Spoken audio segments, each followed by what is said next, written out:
राम राम सा। आज मैं शिवरात रो मतलब बताऊं।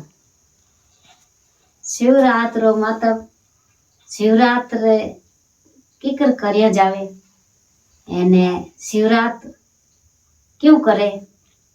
शिवरात्र दिन काई करियो के ओ शिवजी रो ब्याह रियो जो इन हिसाब आ शिवरात करे। शिवजी रो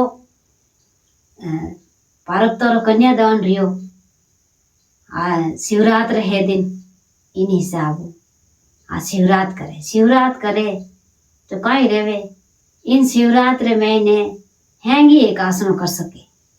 मोटाई करो छोटाई करो बवाई करो बेटियों करे जो ना अच्छो घर मिले एने बेटा करे तो अच्छी पढ़ाई मिले अच्छी हैंग वाण कमाई मिले हैंग बात रो सब सही।